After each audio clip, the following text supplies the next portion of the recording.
Hello, everyone. Welcome back. It's been a spell since Sam has been here, but he is back. Hi, Sam.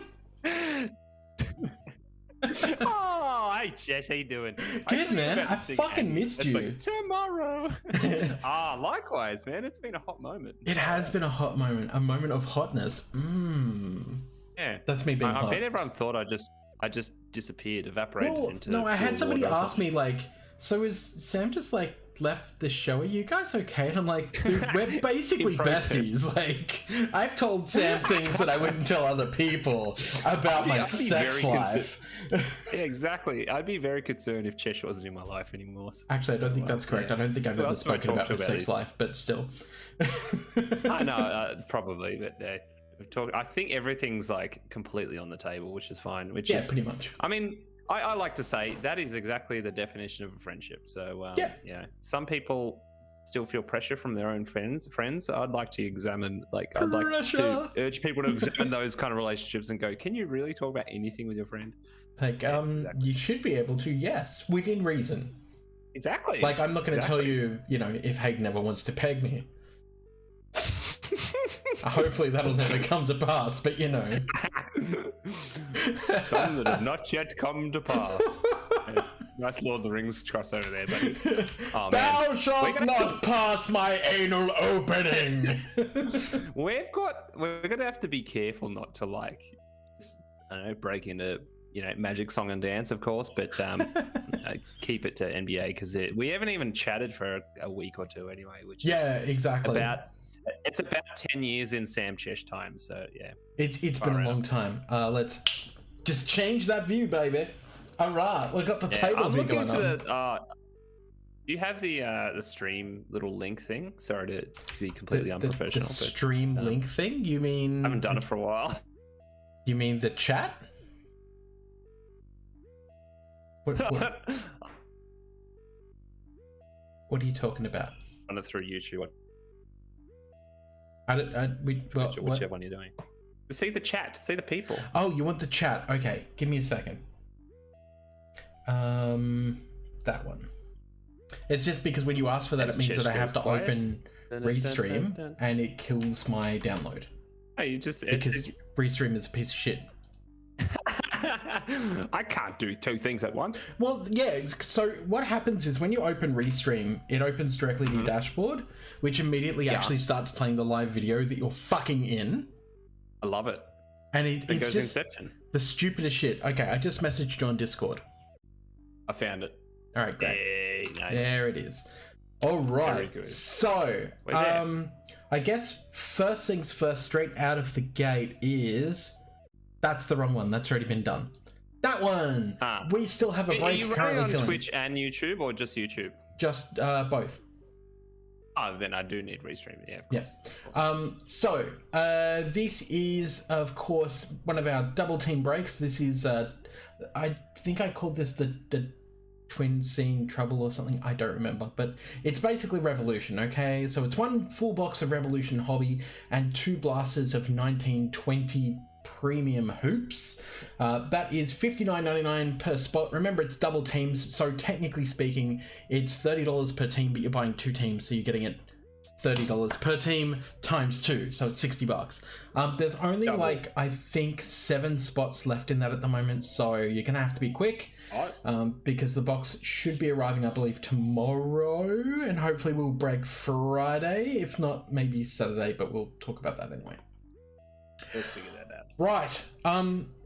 Do we want to do mail time before we talk about Oz ComicCon? Because some of this stuff is going to lead to Oz ComicCon anyway, so I think that's probably going to be the way to do it. That sounds good, and I'm sure there's going to be a couple little nuggets as you talk about what your mail time things were. So set the scene anyway. As if anyone was living under a rock and not following ATCA on the Instagrams and or Chesh on the Instagrams, you would have seen what a momentous weekend it was heading over to the big bad dark Sydney, going on a plane. How the flippin' hell did it feel going on a plane, dude? It was fucking weird, man. Did you just want to take did you want a high pressure cleaner afterwards? Yeah, pretty much. The worst part was when we landed, and they told us straight up, like, oh, you don't have to wear your mask outside, only on public transport.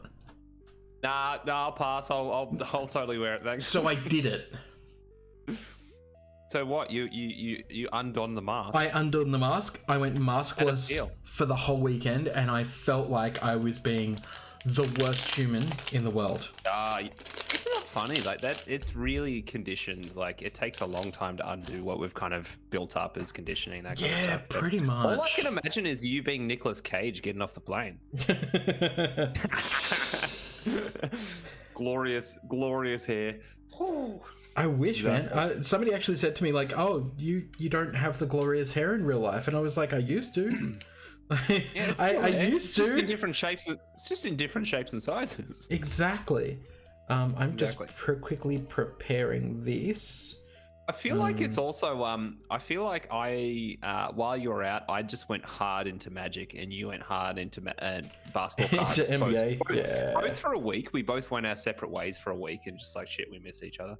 And also, kind of repping each other at the same time because it's. I'm gonna be honest.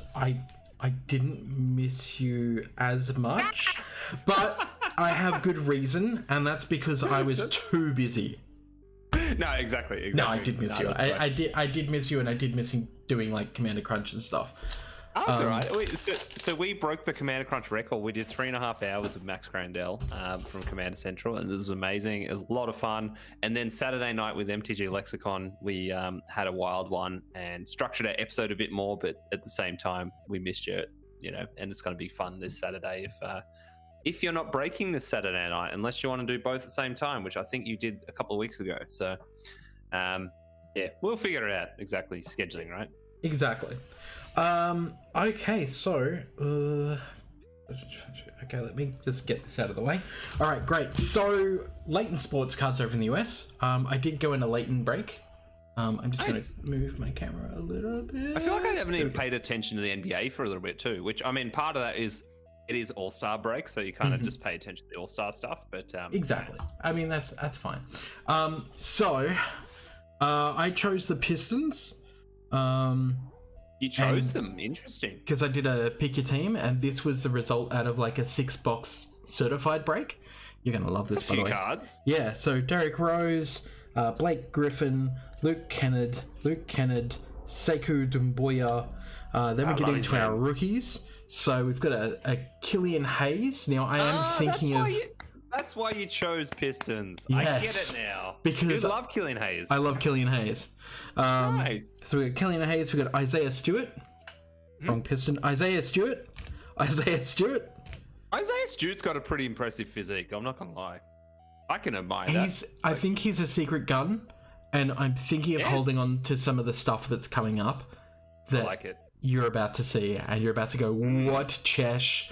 So Sadiq Bey in the 2020 graffiti, another Isaiah Stewart in the 2020 graffiti, which is gorgeous. I actually like these. Oh, dude, I'm hyped for the certified graffiti ones. They look so good.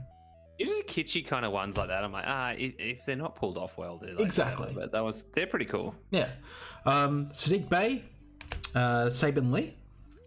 Nice. Then we got this blue Sekou Doumbouya. Ooh, that's nice. That's really nice with the Motor City jerseys too. Like yeah. I don't think this one was numbered. No, it's not numbered. Okay, great. We got a gold team. That's nice. Killian Hayes. It's all in the same break. Yeah. Amazing. Look at this. Look at this. Oh no! Look at this. Look at this. Look at this. Oh, you did it. To 25, Isaiah Stewart. Pink Guys, camo we found the new Carson Edwards. It's Isaiah Stewart. To 25, did you say? To 25.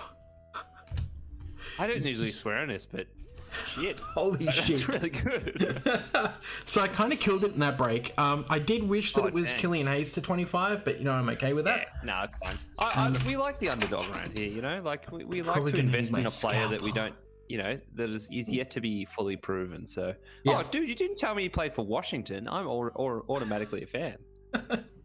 I love any player that played for Washington. It's a Seattle thing. So, the next one was a group of auction stuff that I got. Let me just make sure I've got the guys. Joe Knighton on Facebook. Now, Sam, there is a little something in here for you, my friend. What? Yep. So he had a bunch of the sealed slam dunk promos. I actually opened them just to look at them all. Mailman. So, Mailman. We have an Anton Walker. We have Alonzo. Zoe. Vin Baker. Checklist. Vinny Baker. We have a Sean Kemp for you. I don't have Look at that. I know. That's why I got it. For you. Oh, that's so cool. Daniel McDyers. We get a Smith. Thorpe. I love seeing these players too. Larry and the Wright in Johnson. New York. Yeah. So that one's for me. Yeah. Kevin. Yep, Kevin Johnson. Horace Grant. Oh, how good's that Horace Grant shot? It looks amazing, Sweet. dude. You got full goggle spec. Yeah. Another Kevin Garnett. Another Sean Kemp. Rookie Kevin. Nice. Reeves. Oh, big and country. Howard. Yeah, big country. Look at how big he Look is. at that man. He just wants to jump at a pickup and go pick up some fish. So yeah, I mostly just got those because of the Sean Kemp, and then I saw Larry Johnson, and then I saw one with Karl Malone on the front, and I was like, well, I'm just gonna buy all three then. They're only like, I think he was charging like $250 each for a pack, and I was like, that sounds expensive, but quite frankly, I wanted to get you something cool, so I knew you probably didn't have that Kemp.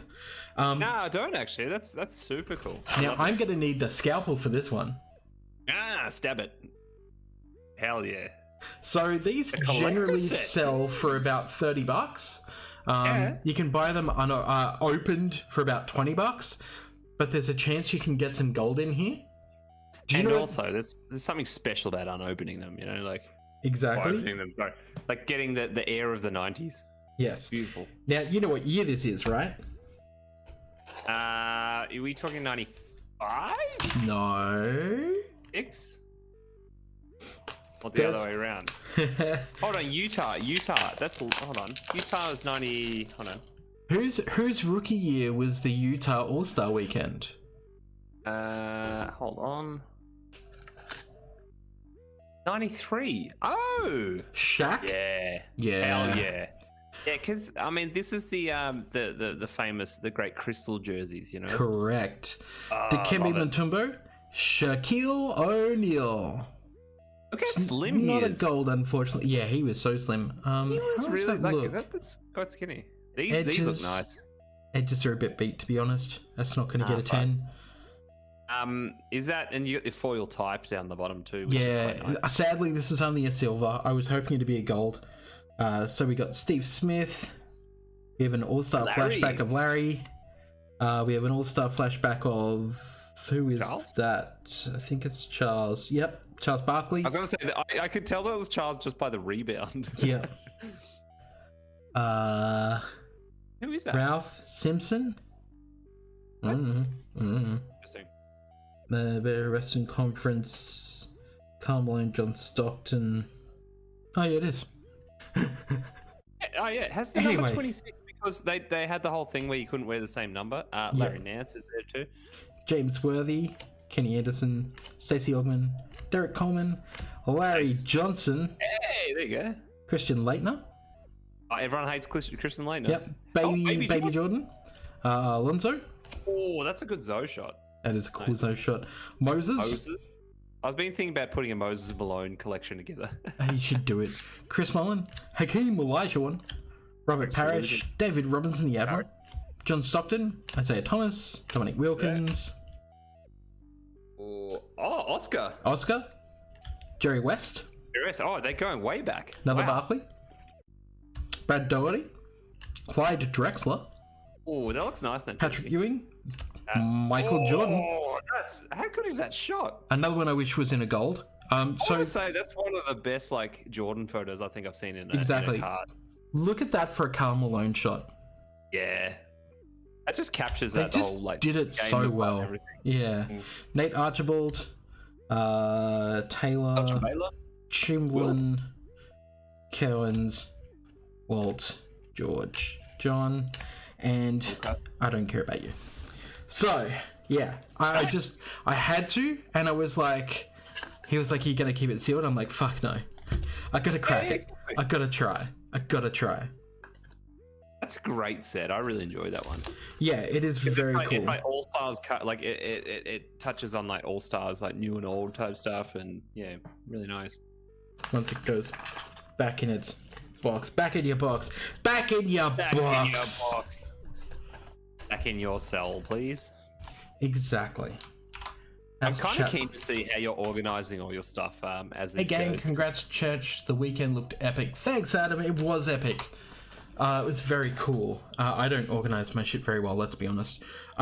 So more from this auction. Yes. Alright. So I did buy this for like $2. As you can see, it's chewed to shit. I think this was $1.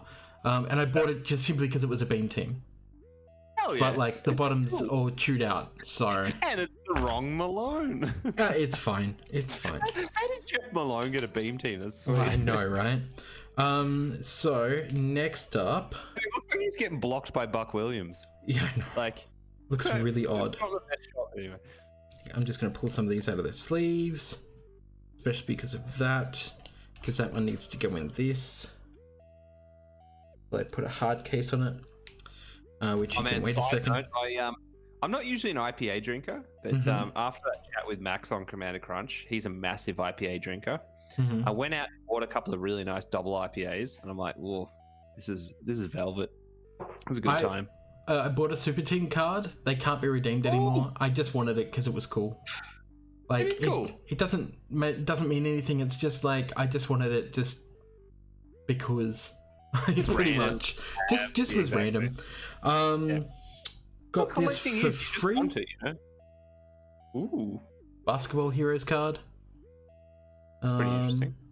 Up at a company continues. Blah blah blah. Make like an oddities binder. You know what I mean? Yeah, that's what I was thinking. It's like strange things. Ironically, the Future Heroes Larry Johnson. Get stuffed. I love the Future I Heroes. know, right? So cool. I don't actually have any of these, and I'm a like the biggest fan of Upper Deck 93, 94. It's really cool. It's like, especially they designed this so that the embossing punch through would reflect on the basketball in the back. So how did these fit into the main set? I mean, as far as were they in actual, the packs? They were in the packs. I believe that these were just randomly inserted. So they might have been one per box type stuff. Yeah, I think so. I think so, because as I say, I know it's not hard to do, but my a big goal is to finish off my 93, 94 Upper Deck set, and it's not for like condition or anything as that. Like, it's just to have it, and like I've got original ones where they're just absolutely worn because I've thrown them about. I was a kid.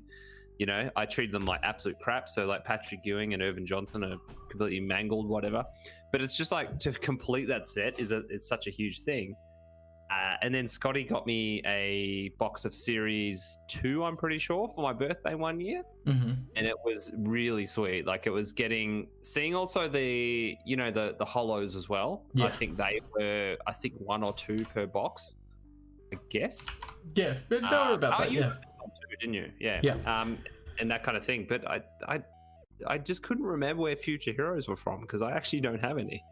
Now, one of my goals for this year has been realized now that I have 2 of these. And that is by the end of the year, I want to put together a whole set of Beam Team. Yeah. You got Bobby Hurley. Hell yeah. That's a 90s team. It was offered to me for $2 because the other guy didn't pay for it or something. And I was like, yeah, I'll take it. Yeah, I'll take it. You're wrong. Yeah, exactly. I'll have half a coffee or I'll have a Bobby Hurley Beam Team, Yeah. That's sweet. Now, this next lot... Oh, I think I've mixed it up. Oh, no, that's fine. It smells like perfume. That's weird. Oh, mate. I love when the cards smell. Great. This all comes from a couple of breaks from a good friend of ours from the trading card community. So this comes from Steve Stafford. Steve, you absolute bloody legend. I think some of this got mixed up though, because not all of it is. Because some of it's from West Oz Cards break. So the first one is this lot of stuff, garbage that I'll probably end up throwing in a box. because it's that's what mail day is. It's just stuff. Yeah, it's just a pile stuff, of mate. stuff. Just fucking pile. This is my stuff. I got it from Texas. Marvin Bagley, Harrison Barnes, De'Aaron Fox, Saban Lee rookie, NBA City Griffin, Thon, Griffin, Isaiah Stewart again, there is. Seiko Dumboya, Blake Griffin, Sadiq Bey, and Luke Kennard, or Kennard. And Isaiah Stewart we got next. Oh, that one's cool. Yeah. I think that. That's a nice one. Killian Hayes rookie. Nice. Because you really loved Killian Hayes like up until the draft, didn't you? Even during the draft, yep. Yeah, like you're keen to see where Killian went, and like I think you already had your sights on like which kind of main lottery rookie was going to be yours. And then I was like, Pistons? What? Yeah. What are you talking about? Pistons don't have a good team. And it's like, actually, Pistons actually starting to play better. Oh, they might have a shot at actually being good. They have weird moments, and it's like, we're going to banish Blake Griffin to absolute nothing. And apparently, I heard something like Blake actually was showing off and actually playing okay recently. So I need to check that up. Check my sources. Exactly. Where is the front tab? Ugh. Maybe it was a joke. I don't actually know. Again, I haven't actually paid any attention to scores or anything for the last 2 weeks, which I feel like out of touch a little bit. Mm-hmm. It happened.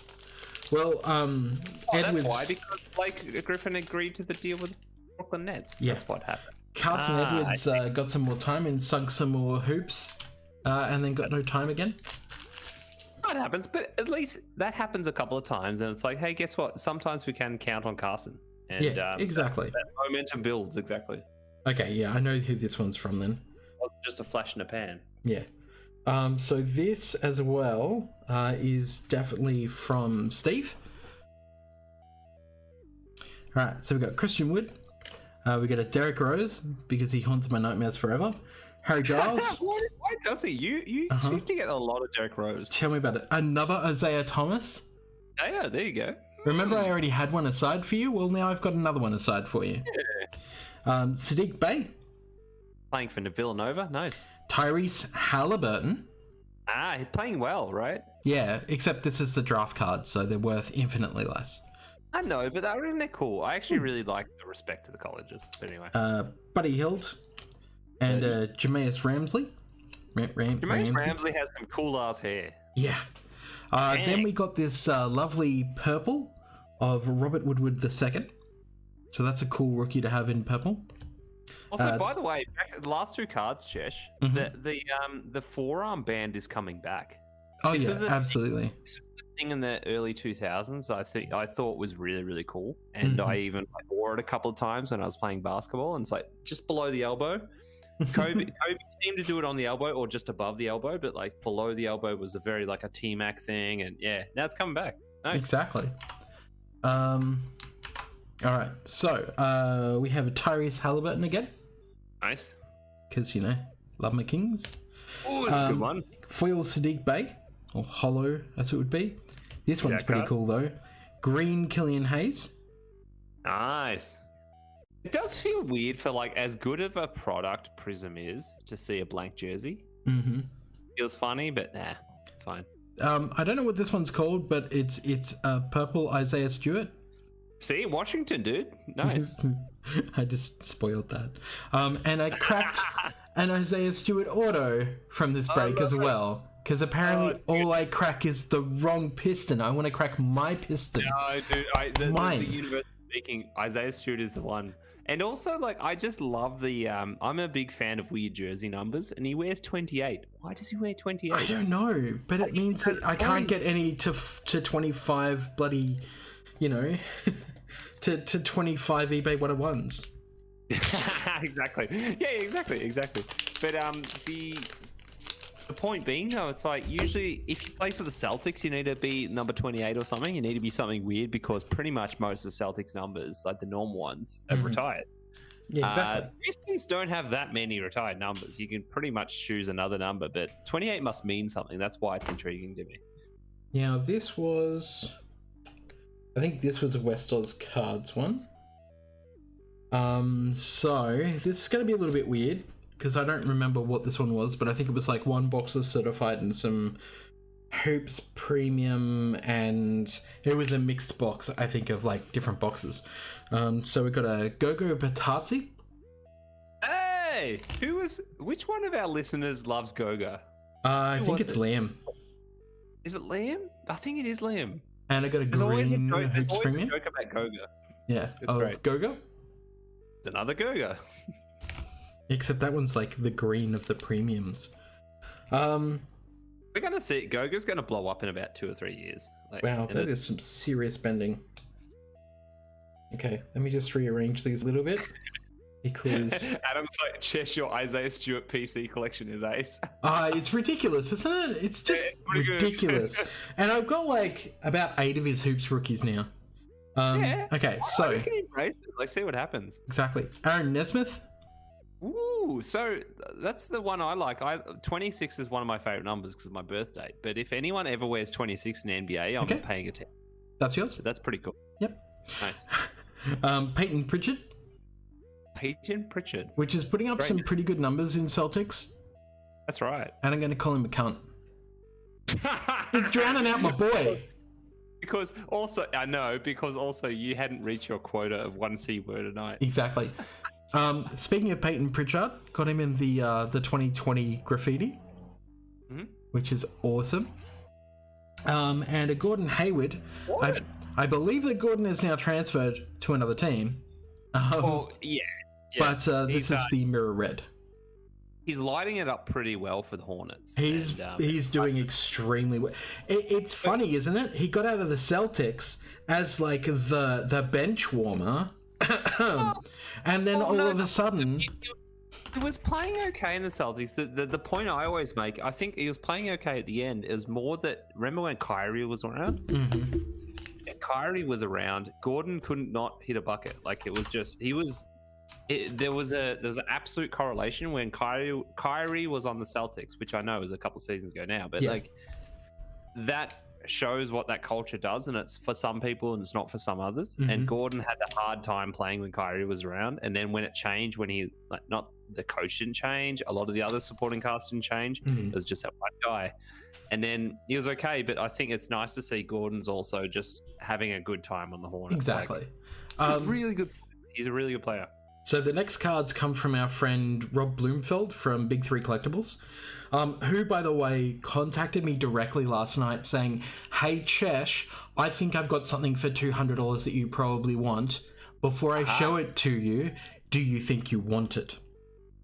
Of course. And I went, yes, because I knew there was only one thing, well, 2 things really, but I know that there's one thing on my list that he knows that I want desperately. Mm-hmm. And I'm buying myself a Larry Johnson signed jersey for $200 off him. What? Yes. You can't even buy a jersey for half that. Like, yes. You buy a jersey of 140. Dang, yes. man. So I'm going to get that shit in the next couple of weeks. And then I'm going to try and find a place to frame it once the rookies come in. And I'm going to choose one of the rookies I get back from PSA. And it's going to be mounted into a frame with the jersey. And maybe with the Beam Team, one of the Beam Team cards. I'm trying to just design around the cards and the jersey. I think that's it. It's like there's we love cards, of course. And there's, like cards we chase as bucket list type ones, whatever. But there's nothing quite like having a jersey on your wall. Yeah, exactly. Especially like an LJ jersey. Like my PC, one of my PCs is just cool and it's signed. So, why would I say no? Even if it's a custom jersey and it doesn't look exactly right. Like it's a Hornets jersey. Yeah. I mean, so, I wouldn't mind having a look at it, like if it's the fonts or whatever, but it's fine. Exactly. If you sign it, it's sweet. But, exactly. No, that's super cool. I love that. So out of his auction, I bought a Magic's back. Magic Johnson. And because it was there, I bought a Carmelo. Oh, that one's cool. But it's an 89 All-Stars, so. Isn't it funny the way in '89 they do that, and that looks exactly like Hoops are doing their kind of gradients these days. Yeah, pretty much. Like it's very hoopsy. The next couple of cards came from a listener, in a roundabout way, and that is because they know I'm a massive Carson Edwards fan. So oh, that's nice. We got another RPA. Mm-hmm. I think it was about $20. I'm pretty sure this is the limited from Chronicles, I'm gonna say. But yeah, I snapped at it. I was just like, yep, I'll take that. Absolutely. All day, every day. I actually have more Carson Edwards coming. What are you pushing, like 250 now, you reckon? Closer to 300 now. Dang. Yeah, because when one of the mail times you weren't here, I got like another 30 Carson. It was full of a bunch of base and like one graded pink ice that I wanted. Pink cracked ice prism. It was like a PSA 9.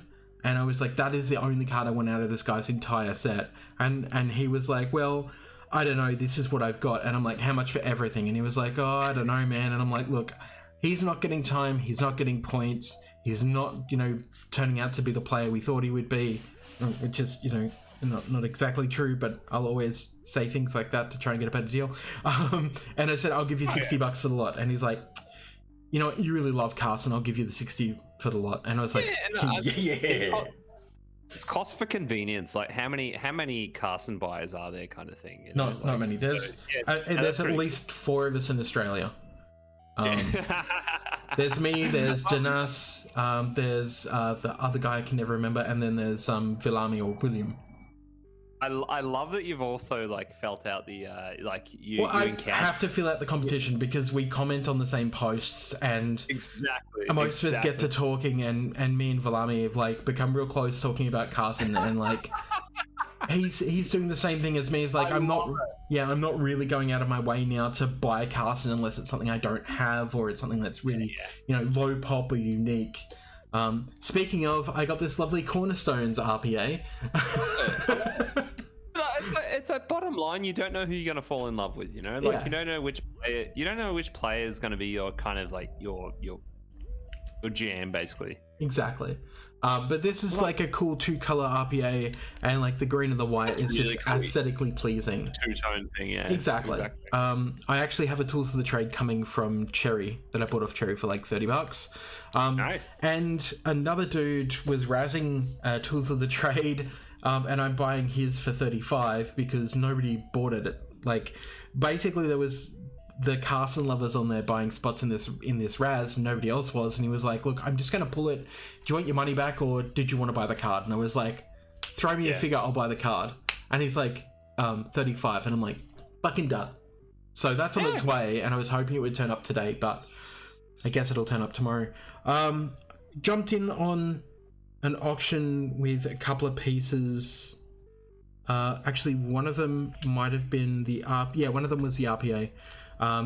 This Tremont Waters 9.5 for $15. I still think, Tremont Waters has some game in him for sure.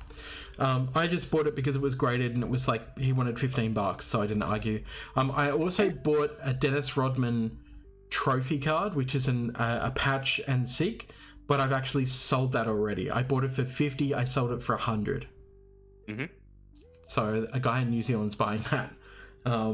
Because I bought it way below market value. It has no imperfections. It has like a slightly whitened corner because it's the thick card, which you expect. And I just like, he was selling it for $60. I went, with that and that, I don't know, $50. And he was like, yeah, sure. And I was like, sweet, excellent. Full well knowing that the card usually at market, because it's 25 to 25, not kidding, usually fetches about $150. This happens to be one of 25 as well. Dang. So it's an eBay one of one, and I bought it for $50 and I sold it for $100. Could have sold it for more, but I mean, quite frankly, it's something I was using on the weekend to get more media reach on the Australian Trading Card Association's Facebook. because sometimes you've got to do that. You've got to like sell yourself a little bit short to get the people in. Exactly. Speaking of selling myself short, which I definitely did not do with this. So everyone knows that I've been doing lots of stuff with Top Shot. In other words, like buying packs and trying to maximize my funds. Man.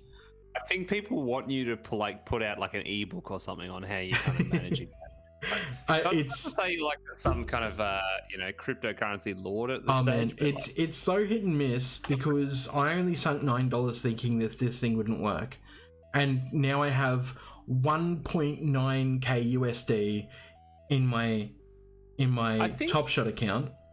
It's wild. And it's like there's so many things that I've seen have been almost fortunate as well, because there's so many people I've seen, they're like, oh man, I'm queuing and it won't let me in and I can't even get to the thing. Yeah. And there's even, I've kind of kept tabs on it, but there's the latest ones where it's like there's one that like you have to have already done a transaction in Top Shot anyway. So it's like it's that kind of to stuff. Buy a pack, yeah. Exactly. And you were there pretty early, I think. I was there fairly early, not early enough to be honest. Yeah, exactly. When you look at Carpet Punter, who has like I think roughly almost 10k, and does have the ability to withdraw, he was there pretty early, and I think that he spent maybe $900 to get that 10k, whereas I've spent a fraction of that. I've spent $9. And I was up to 2k. You've done everything off your initial $9. That's correct. Yeah, that's the funniest part. I love it. Speaking of, over the weekend, I got wired to me $110, which was great for a moment, which was the Killian Hayes. I bought the Killian Hayes for $425. This person then moved in and traded it off me, which I wasn't intending to do because the Killian Hayes is my PC. I was going to like keep this Killian. I was like, awesome, I got a Killian. I paid $425 for it. I feel pretty good about this. It's a low number. It was in the 400s. And then this guy offered me a deal I couldn't refuse. That night, once I transferred the moment over to him, he sold it straight up for $500 to somebody else. Dang. Like, just straight away. Just was like, sweet, now I've got this, I'm going to profit. And I'm absolutely fine with that when you see what I got for literally a $0 investment. Now, if you're wondering how this works... That is true, that's true. My initial $9 is still in my Top Shot account with 1.9k. And everything else I do with moments or whatever, even if I buy packs, all of that costs me nothing because that initial $9 is still there. That is the way that you should be looking at this, not... oh, I had to like screw myself on this to get this. You are not screwing yourself. You have made your money back. Oh yeah, 100 times over. So what's the deal with people wiring money? Is that basically people are finding their way around the initial constraint that they thought to set up to make sure that they wanted to author all transactions, but of course you can't fully do that, right? Correct. So there's not a real way currently for a lot of people to get money out. So what they're doing is they are making outside transactions with people, running the gauntlet to trust. That's so fucking obvious. Like, of course that's going to happen. Yeah, exactly. And they make it so hard to to take out money. Exactly. So if you make it hard for me to take out my money, I'm going to try and find a way to take out my money separately. You know, exactly.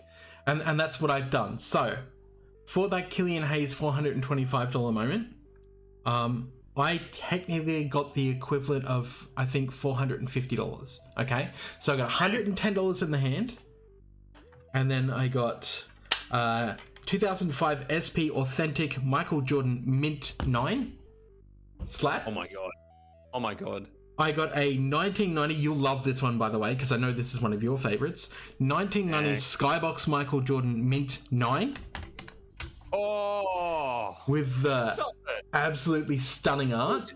Mint 9 as well. Because these are all 9s, my friend. These are all 9s. Centering on these are pretty tricky.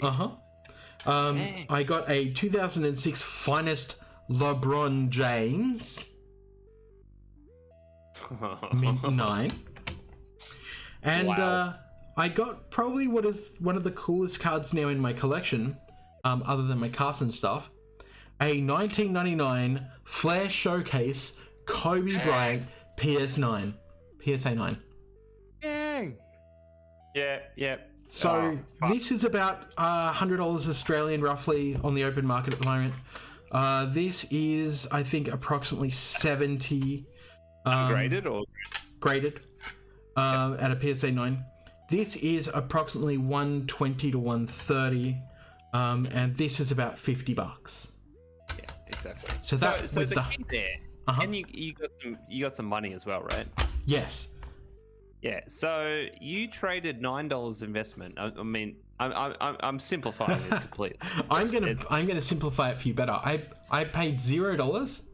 I got $110 and 4 awesome slabbed cards. Exactly. That's the way I look at it. So I think that's it. Like Top Shots have been very interesting. That a lot of people have looked at it with a lot of skepticism. Like, but you're not buying a card. You're not buying anything. Like, it's just a JPEG or a GIF or whatever. And it's like, oh yeah, true, kind of. And I get what it's doing. It's pretty revolutionary, of course. But like, I think there's something special about trading some of that stuff for real graded cardboard, which I think is substantially more finite than serial numbered digital assets kind of thing. Yeah. So yeah, no, I think made off like a bandit for sure. So Oz ComicCon, I did a couple of deals. This is the first one. I got this Zion for $40. Now I did pay over because they're about $35. But the centering on this is pretty good. The surface, the corners are all fantastic, so I might have a good shot at grading this at least a 9. I'm absolutely going to try and get this into HGA to get one of those awesome coloured slab tags on it. So very, very quick aside without opening up a can of worms. How are you feeling about some of those ancillary kind of grading services? CGA, which is, I think, Comics Grading Australia, don't fucking go near them. Because they're Australian, They certainly just do not have the international reach. Did you say because they're Australian? Yeah, that's exactly why. Most things with Australian stuff with us. Okay, so the easiest explanation is if you grade with an Australian company, they do not have market confidence. Okay, so you are literally paying them money for fucking nothing, for putting plastic on your card. Don't. Do it. Don't fucking do it. Don't fucking do it. DFD, don't fucking do it. Okay? PSA and BGS are both going to take your card and it's going to be 12 months before you see them. Oops. Yeah. Still, they have market confidence. Comics grading... And they had the monopoly for the longest time, Exactly. Still do. Comics grading certified or whatever they're called, the CGC... I'm leaning on the fence with them to no, don't fucking do it because they don't have the market confidence. Yes, they grade comics and they have done since I think the 50s or the 60s. I don't give a fuck. These are not comics, okay?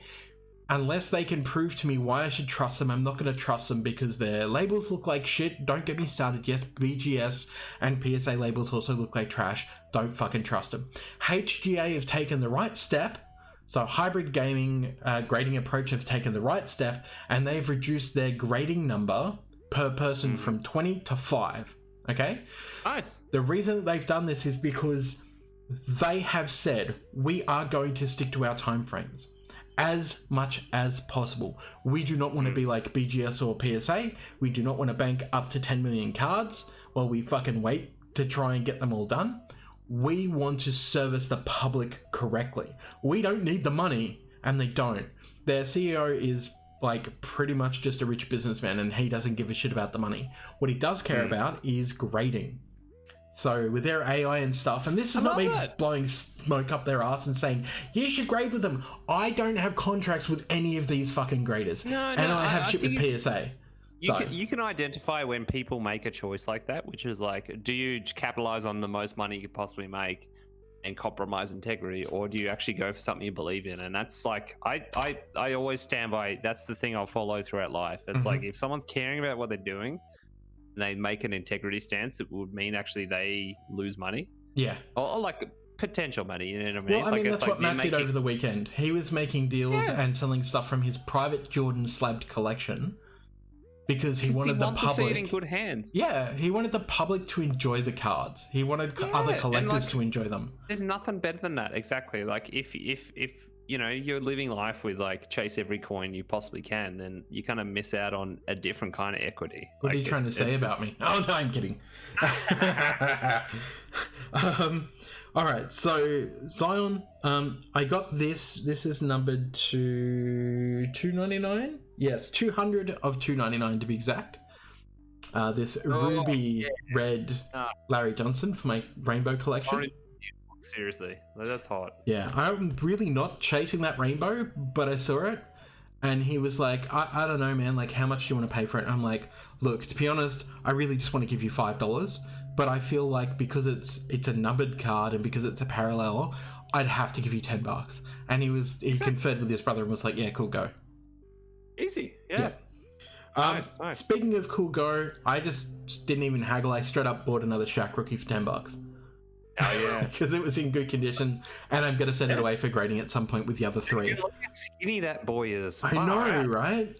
So now I have like 5 different Shaq rookies to get graded, and the Zion to get graded. So I'm done for a while if I can hit their grading.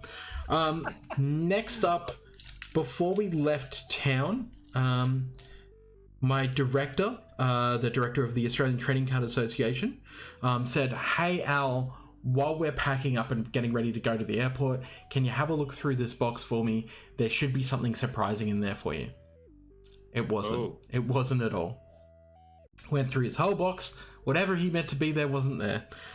It was somewhere else. But it was an Essentials Carson Edwards and a lovely scented prism of Carson Edwards base. Scented prism. Look at that. Far out. Yeah. So that was cool. So thank you very much, Manny, for that. We'll talk about Oz ComicCon a little bit in a second. The other thing that I found in his possession was the Trade Upper Deck card. Now, I love this one. Here's the fucking irony. So as everyone knows, I went all in on a 1B trade rookie of Shaquille O'Neal. Yep. Unfortunately, this morning I got a refund for that fucking card, even though I ordered it on the 18th of February through COMC. Do not use COMC. They are a bad fucking service. You can fuck yourself in the ass, you pricks. I was fine with having to wait 2 weeks for you to fucking send my card for no reason. Now, I get that there's coronavirus. I absolutely get that COVID is a thing. I get that Texas had a massive fucking ice storm and everything stopped. I get it. But that is no excuse from the 18th to now not to have packed and sent within a fucking America my fucking card, which was supposed to be sent from you dickheads out to ship my cards and was never sent. And it took me 2 days to get in contact with your shitty fucking customer service to get my fucking refund. You're a bunch of crooks. So I'm not getting the Shaq rookie anymore, so I've got the trade card for it though, so at some point I'll end up buying the rookie to go with it. Love it. Yeah, I just think that people maybe have missed my rants. So yeah. Yeah, well, I kind of wasn't ready for it. Yeah. So the last card also comes from Oz ComicCon and also comes from Matt, because I saw it in his collection. Now, I'm going to preface this with a little story. Old mate and his friend come to the stand to look at the Jordan cards, and they see this particular card, which is not a Jordan card. Fawn over a little bit, like, oh, that's pretty sick, mate. Like, rah, rah, rah. How much you got on that? Oh, like $70-ish bucks. All right, cool. Look, I'll talk to my mate and I'll come back in like half hour and let you know. Half an hour passes, dude doesn't come back. I'm sitting there like a junkie, just scratching at my arm. You know that scratch? Just like there's something under my skin and I can't get rid of it. I'm just going to scratch. Well, that's what I was doing. I turned to Matt and I'm like, you know what, Matt? I can't take it anymore. I have to have this card. Can I buy it off you? Yeah. He says yes. It is a BGS 9 Skybox Shaquille O'Neal rookie. So even though I had to cancel my trade card, at least I do still have a fucking graded rookie, no thanks to COMC. But look at that! Oh, look at that! thinking WWE or something. Far out. No, that's him rapping. I know, but it's like it's that perfect bit of personality on the back. I know, right? So I'm just gonna lay some stuff out here because I feel like I had a pretty good week, all things considered.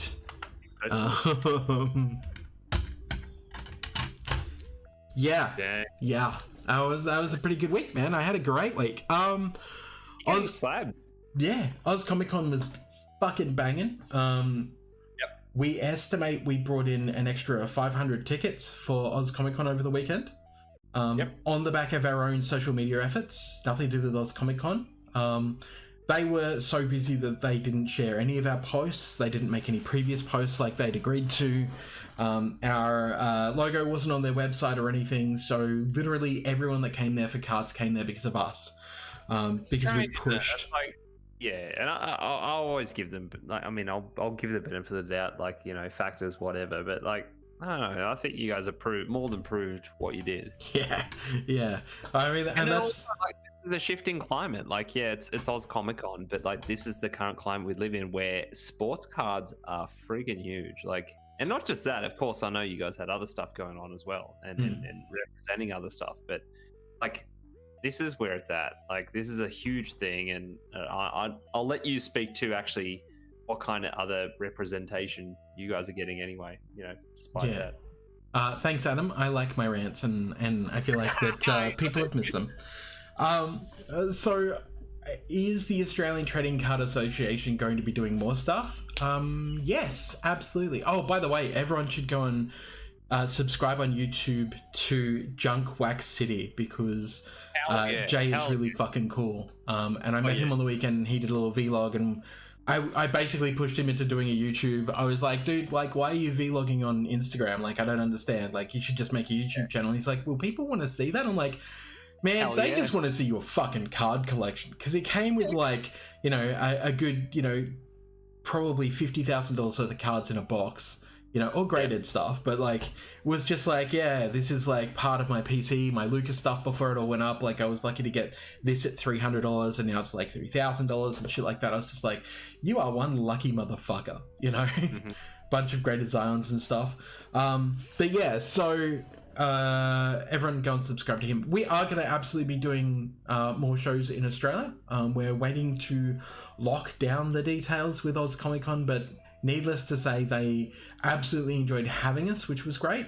We're going to look at changing how we do the prices for tables and booths so that it's a tiered system. We did have somebody whose table was more like a booth. So we need to sort out our regulations around that and how we can control that so that Oz ComicCon don't get sort of pissed off at us.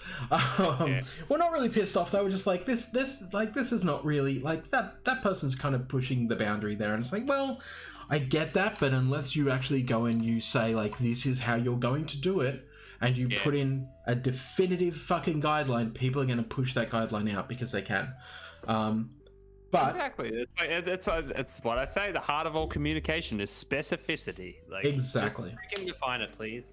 Exactly. Don't assume expectations. Exactly. So that's one of the things that we know is gonna A, have to change, and B, will change. So that we have a tiered system. We also want to make it cheaper for regular folks coming in that want to have a table or half a table. So I'm trying to make it so that we have half tables. So, Joe Blogs doesn't have to pay $500 for the weekend, that maybe you only have to pay $200 to $250 for the weekend or something that, so that they can share a table together, and then together the table is $500. And that's the stuff that builds momentum, and all things just shortening the gap with onboarding, and kind of it's almost that grassroots thing. It's if the barrier to your first kind of established thing at a place, whatever, is too high, you might never make that leap. But if you bridge that gap a little bit, and it's I think I've got an alright collection, and I've got stuff to kind of showcase and sell or whatever. It's that's the type of thing that builds momentum. They become an absolute mainstay of the hobby type stuff. Exactly. And I want to make it more like a trade fair where, you know, like Joe Blogs can bring in their folder and just slap it on half a table and go like, this is what I've got. Like, so that's where the gold comes from, exactly. Yeah, and, it's and try to make it as affordable as possible for somebody. So they're like, all I need to do is sell like 2 graded cards and I've paid for the table. Like I've paid for my half of the table or whatever. And the idea that you can't actually pay for can't pay for the awesome interactions you had that weekend. Like, exactly. You know, that's priceless. Like, you know, and what you're saying, it's like, you know, the fact that you get to vibe out with these people that validate exactly what you're doing.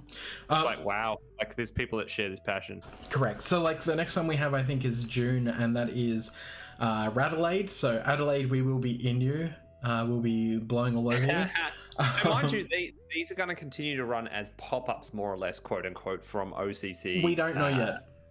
Yeah.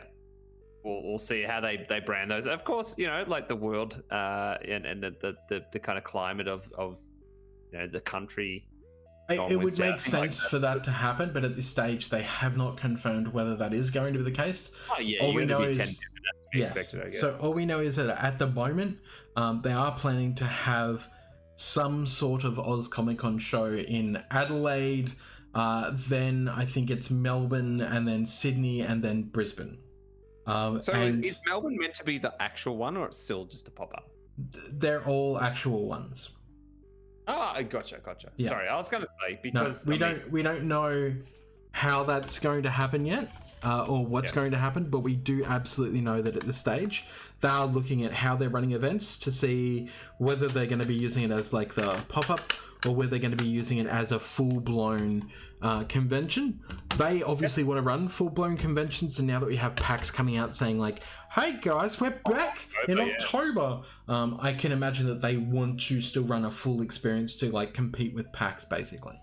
All that being said though, goddamn, like seeing photos and the vlogs and stuff, it's like, it was banging. Like, yeah, we did all right. I think that goes to show that all we need is a few, you know, basketball card nerds in one area, and it's going to absolutely go off. And so that brought the biggest smile to my face to see that. So, and it was so many people. We're like, mostly the Saturday, the Sunday was a bit dead, but on the Saturday it was like we didn't get a time to rest on our feet the whole time. I forgot about how old and fat and sad I am, and how much weight I need to drop before the next convention in 3 months. Dude, cue your Rocky montage. We're gonna do it. It feels like we've been, but it's that whole thing. We started doing this when we're kind of just locked up at home with nothing to do. And Liam, we were just talking about you. I've got a green Goka for you. Looked amazing. Great content over the weekend too. Sucked the life out of me. I couldn't make it. Yeah, Liam says, in terms of trade show hot dogs, where did last weekend rank? It was the best trade show hot dog I've had in a long time. They didn't just... Did they put spring onion on it or something? No. So I had the atomic hot dog, right? So I walked up. My mouth's watering just thinking about it. I walked up and ordered the atomic hot dog, and the lady behind the counter laughed at me, looked back and went, "Hey, this guy wants an atomic," and the guy went, "Really?" And I was like, "Oh, that's not good." Prepare the toilet. Yeah, well, that's what I thought. I'm like, this is going to be gross, and I'm going to be spitting it out or something and like getting a fucking pie from somewhere. Turns out it was actually really good. The bun was too soft. So it was a fresh bun rather than like slightly toasted, which it should have been for this kind of... And also, as you expect from a conventions, slightly stale. So yeah, it wasn't stale. That's the problem. If it was slightly stale, I would have been fine with it because... Integrity. Well, yeah, structural integrity, exactly. You got to have that little bit of crunch. This was soft as shit. So it's just... So it was a chili dog, essentially. Just dissolved into nothing. But it had chili con carne that was not made with beans. It was made with mince. Dang. And it was like thick tomato. It wasn't like the watery chili con carne that you get at most places. It was a literal like this. Whoever made it, and my mouth's watering again. Gosh, do it. Whoever made it absolutely knows how to make a really mean chili con carne. Was not as hot as it should have been though. I feel like they made it for wusses. opening up like a pop-up store somewhere, like, you know, doing like bespoke dogs. you know? Liam says, being in Sydney, I assume it was $19. Yeah, actually, it was pretty expensive. I think it was a $14 hot dog. Yeah, $14 hot dog, and then with a bottle of water, it made it $19. So, Yeah, but that's convention fare, and you accept it, that you expect to get stung by those. But far out, I think the nice bit is like, for that amount, you often go, oh, I'm going to get something that is literally just food. I'm not going to think about it too much, and like. I was just really hungry, and then finding out that, like, on day one, I didn't know that there was, a hot dog vendor. Yeah. Finding out there was a hot dog vendor, I was just like, okay, well, I mean, I'm up for a hot dog, absolutely. And then having the hot dog, and I was like, oh, I think I just need to record this, which is why I recorded it. Oh, it looked good.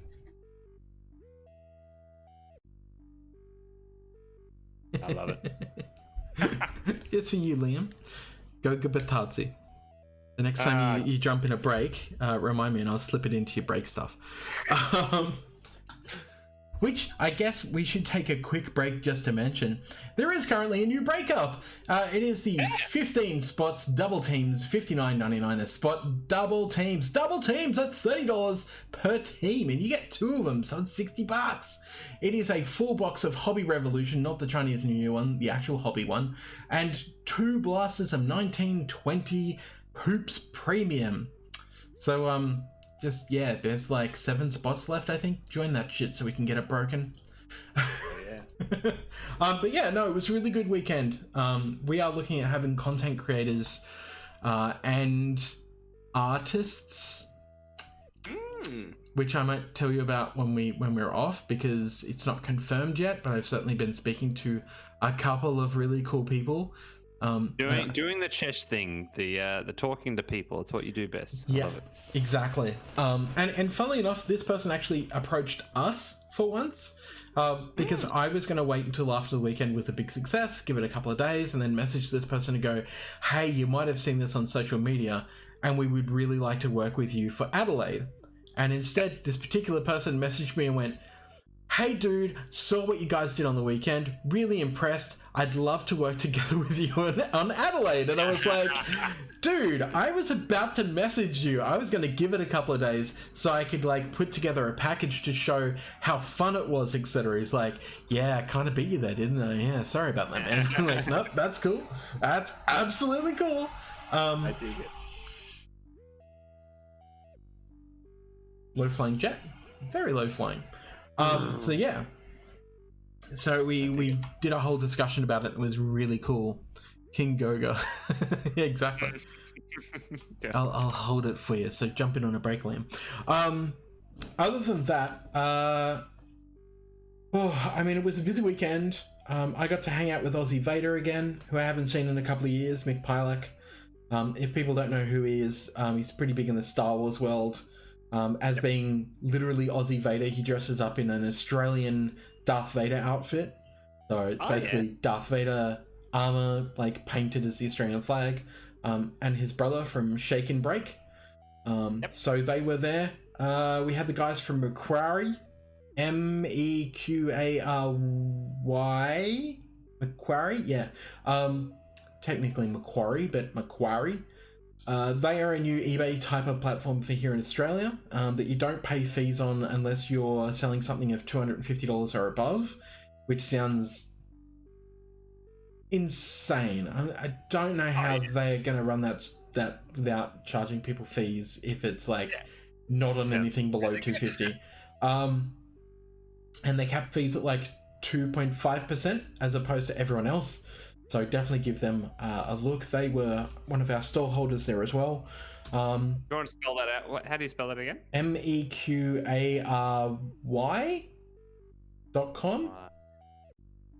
Macquarie. Meqary. Yep. Y. It's not coming up with anything. I'm probably spelling it wrong, to be honest. Let's have a look. Meqary.com.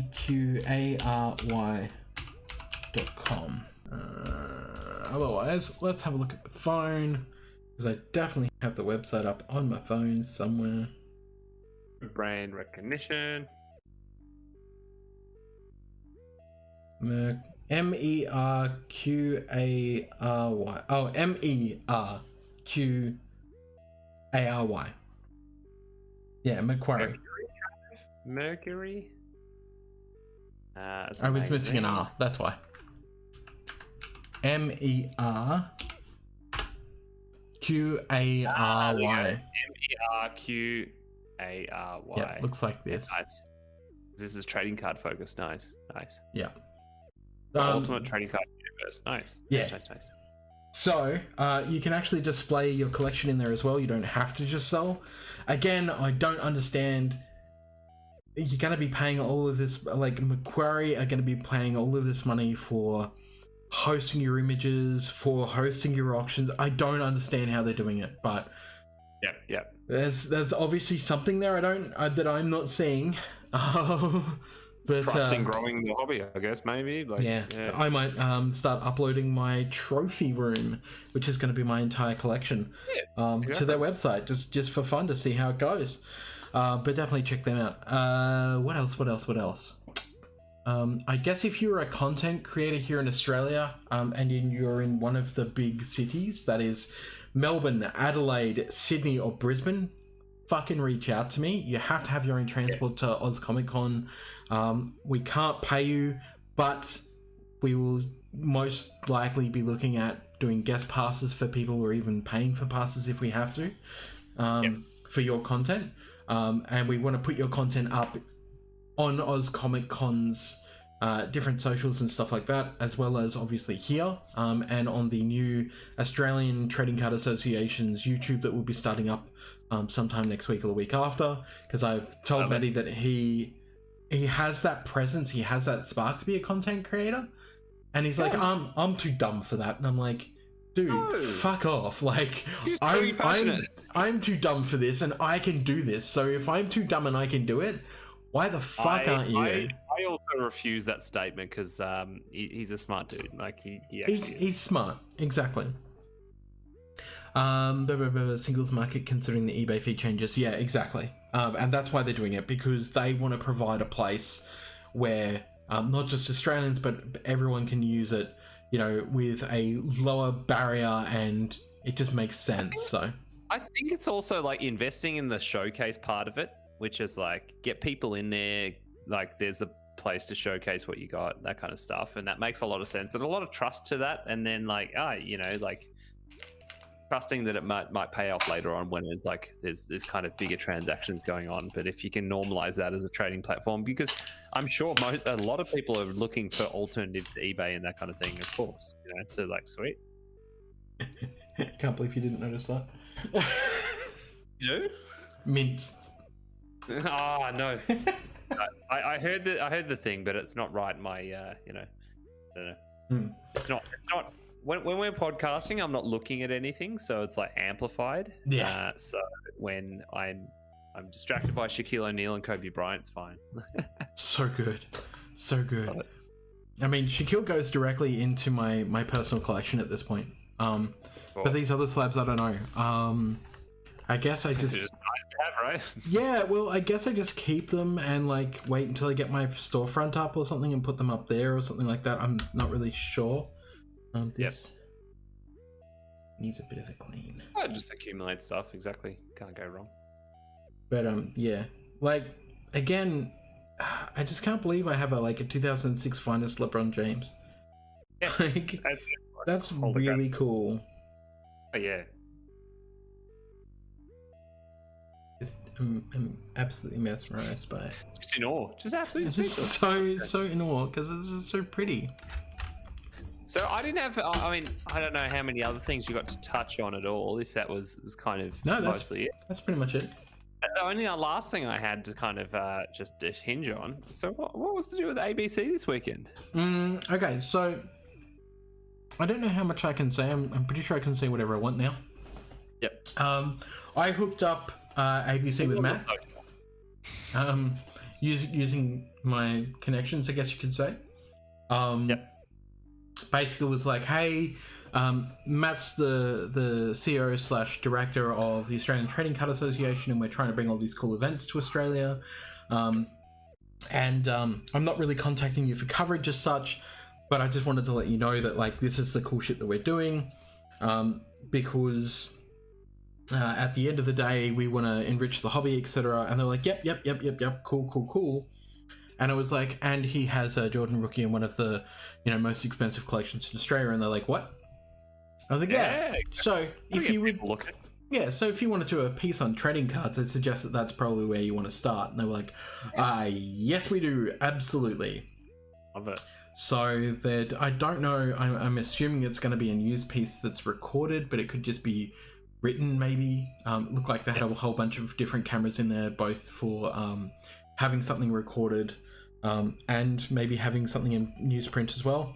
But yeah, so there was this big thing, and now he has successfully done his interview with ABC to talk about like the hobby and what it means to us and all that sort of stuff. So it's just a cool opportunity that came up, and I just hit it. I was just like, yep, we're up for this. Like, let's get ABC or somebody onto it. I think everyone saw the Channel 7 one where Channel 7 were like talking to G from Cherry. That's right. I guess in a way it's just my way to prove like he's not the only one that can get the meter on his side. It's not really like that. It's just me being a dick. But they're all helping the same cause. I think that's exactly. The more coverage we can get for the hobby, the better. Yeah, and that narrative after last year, a lot of people look back to their collections, and it's really kind of a lot of people just cultivate it together. It's like it's bringing this as a central point we all kind of gather around, which is amazing. Exactly. And even though, and I'm going to say this, even though we just ran, technically speaking, the biggest card event in Australian history, technically speaking, I mean, we still were, but running on the back of Oz ComicCon, I can't technically say it was all us. Yeah. But I mean, that's a pretty good pull for ABC as well to say, hey, look, we were just part of Oz ComicCon. They wanted us there because of trading cards, like, and they run one of, if not the biggest pop culture event. It is the biggest pop culture event outside of PAX in Australia, So being able to say that, like, hey, we're a part of this massive fucking deal is pretty mind-boggling. Oh yeah. No, exactly, and it's going to, if it's going to continue to grow as long as you you keep to it, kind of thing, which is amazing.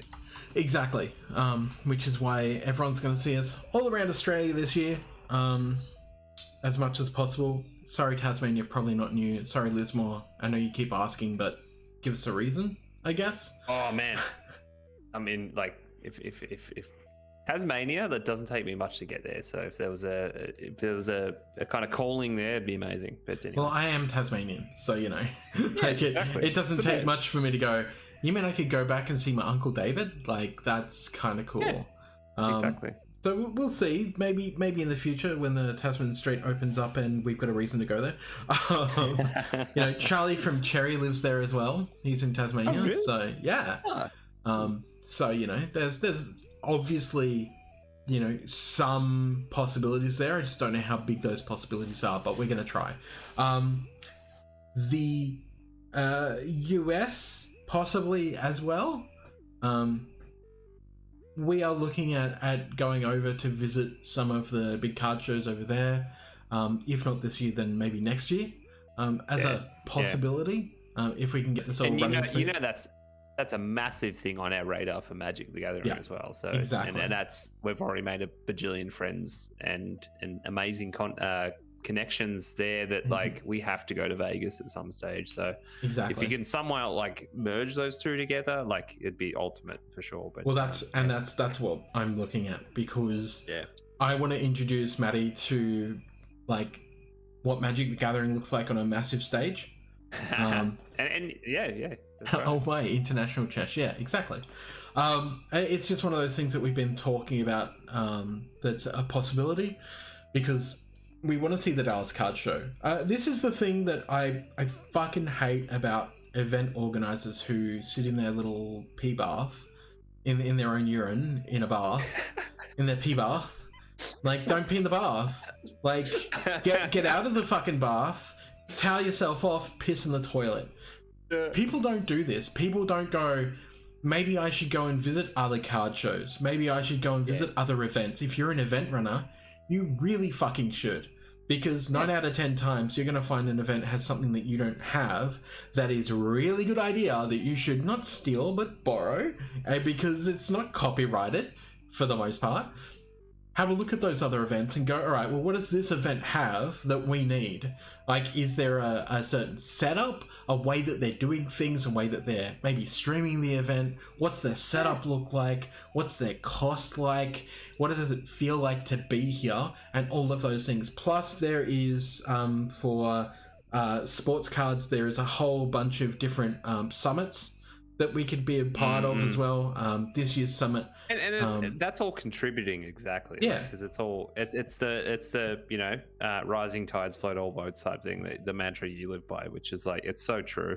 It's like, at the end of the day, you're kind of going around card shows for, you know, what can be a job if that is the people you're talking about kind of thing. It's like, that is the other thing we're looking at as well. Like, if this did turn into a full-time position, which at the moment that's the way it's looking like it could be heading, you know, if we get the sponsors on board and stuff like that, and we can actually create a whole event with the backing of somebody like Oz ComicCon and run it in tandem with them, or even just by ourselves at some point, or with BinderPods or whoever it might be at the time, if we can run that event and we can get it big enough, then we can just run it year in and year out. You know, we can run it all over Australia. We can, you know, be, I guess you could say, representatives of Australia in the international market. We can speak to businesses overseas like Beckett Grading, who have already said, like, hey, we're interested in coming to Australia once we can fly over. So, you know, if you're going to be doing this on a full scale, please let us know, because we are absolutely interested in being there and doing talks and stuff. I'm interested to have you, Beckett. Absolutely. The same with HGA. You know, the same with PSA to a lesser degree, but whatever. But I'm interested in having those companies come on board to do talks about grading, to maybe have a look at even like, maybe they should be setting up grading here.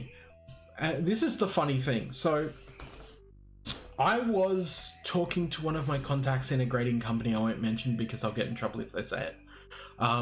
Because as Sam knows, I have contacts everywhere, and I leverage all of those contacts to try and get as much information on whatever the fuck I'm working on that I can, so that I'm well informed. And it's not sneaky, it's not dishonest, it's me trying to be well informed.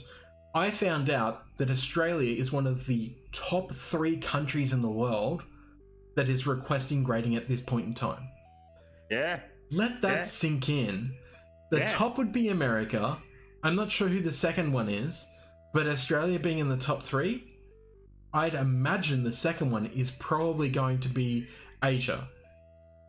Actual Asia. And does that not show you how incredible, like, having representation here and you know, things that actually correlate with, you know, events, whatever, and then, like I say, representation that correlates with that kind of attention, like that's amazing.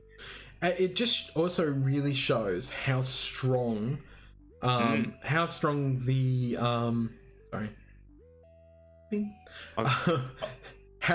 strong, like, collecting and stuff here at the moment is. And basketball is in Australia and everything, exactly. Like, it's huge, and the appetite for it is just immense. I love it. Sorry, hang on. What are you doing? I just bought another Carson Edwards. God damn. I think it's time to log off, and I need to go cook dinner. So somebody just tagged me. I was like, oh, yep, sold. I love it. So yeah, like, obviously, Sam, when it comes to us doing this sort of stuff, we want to fit a mail time into Melbourne. So obviously I'm going to try and wrangle that so that we can get you a pass, even if it's just like a day pass or something, so that you can come along and we can do something live together, maybe even a box break. But to all the breakers out there, you're not being passed over. You're not being forgotten. Fucking contact me. Media at AUSTCA, so ostka.com. And reach out to me. The same with anyone who's interested in a booth for any of the 4 big events. The same with any content creators who are looking to do content, whether you are NBA, NFL, NHL, Pokemon. I mean, as long as you're not My Little Pony, because I'll just reject you straight up because I don't want that shit in our cons. For good reason.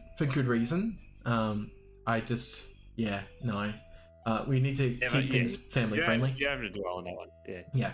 And that is another point I want to make is that although here I can say fucking cunt a lot as much as I want, anyone who knows professional side of me will know that if I need to, that gets locked away, especially at Oz ComicCon, because we need to present the image to the public, and that means children as well. So potty language, anything like that, if you're a content creator and you bank on it, lock it up, because you will not be able to do that at my event. If I hear that happening at my event, I will blacklist you straight up. I have no qualms with blacklisting and getting you removed by security. And that is absolutely going to be in everything that you get sent from me when it comes to like looking at how we need to progress with content and stuff like that, because it is a family-friendly event. That being said, we welcome all sorts of content. Please get in touch with me, no matter whether it's email or find Chesh Breaks on Instagram or on Facebook. No matter how you want to contact me, please contact me. If you're doing vlogs, that's just, I mean, that's still content, and we can have a look at maybe doing something with you in regards to vlogs. I don't know in what capacity, but we'll absolutely have a look at that. Sam, do you have anything that you need to like talk about or pitch or anything? No, it's just good to be back and good to be talking basketball again. And I'll talk to you about the dunk contest at some stage. Like, you mean how Obi was robbed? Sure. Yeah, probably exactly. That first dunk Obi did was pretty rad. But, yeah. Even what's his name from Indiana? His first dunk was absolutely robbed because that was insanely difficult. Under the legs on the other leg. Yeah, God damn. And they give him like 7s and 8s. Like, what are you doing? The problem is using it as your first dunk instead of your last dunk. Yeah, true. Which is why the dunk contest is fucked. It was a different environment. There's only 3 people and stuff. But also, who knew Anthony Simons had that kind of hops? I didn't even know he had the hop. I was like, what? I was like, what's he doing on that list? Like, Zion I can get behind, but like, some of the biggest hops I've ever seen in the dunk contest. Yeah. Like, oh, okay, you've been on out. That's amazing. And also, even though I know Zion won't ever see this, you're such a cunt. Why didn't you just dunk? Just like, I don't understand it, man. That's the thing. But it may be. I think I've heard someone say it. Like maybe don't be as angry at the dunkers because they may have their reasons, and also maybe, of course, the league wants them to dunk, but it's like maybe their sponsors, maybe all kinds of factors, whatever. But I'd like to see more like star power players. You know, like I wanted to see Zion doing like a really cool reverse smash. Yeah, no, I agree. But yeah, I mean, we always wanted to see LeBron in there, but he never wanted to do it. So bring back great stars in the dunk contest, but at the same time, I'll always watch no matter what. And make it all rookies. Yeah. Like, fuck it, make it all rookies. It's often what it is. So, yeah, like why didn't Carson Edwards get a go at it? You know, like he's pretty can dunk. But yeah. I mean, sure, I love Obi. Obi's amazing. I think cool. To be honest, I've been following Obi for the last couple of months, going like, maybe this is the guy that should have been on my radar, like, because he's just really good. I had immediate respect for him on his draft night, and he cried and he was like, he told his story, and I was like, wow, man, like you're incredible, like it's so cool. And you came back from hell. Yeah, like, and now you're a multi-millionaire. Congratulations. I just love like big power forward center kind of dudes that have like, you know, a massive dunk game kind of thing. It's cool. It's kind of like Amaro Stoudemire again, minus the prejudice. things that Mario Starter might have said many years ago, which I'll never forgive him for. But yeah, good times for the Knicks, I think. It's actually looking up for the Knicks, which is strange. So, Exactly. Yeah, anyway. Adam says the Ant-Man didn't even kiss the rim. What the hell? I mean, he pretended to, didn't he? Right? Is that what we're talking about? 2016 will never be beaten. Yeah. Levine Chesh, versus Gordon. If you just like, if there's anything you have to watch from the last 20 years, you already linked it to me. Go watch 2016. You already Levine linked it to versus me. Gordon. I did. It was one of the first things you linked to me when I was getting back into the NBA stuff, and you were like, "Dude, did you ever like the dunk contest?" And I was like, "Yes." And you're like, "Here's something you missed." Context of it was stale for a good 15 years. Maybe not the Nate Robb days. Like that was great. It was like that started to bring it back, but it felt stale for a long time. And then these two just went at it.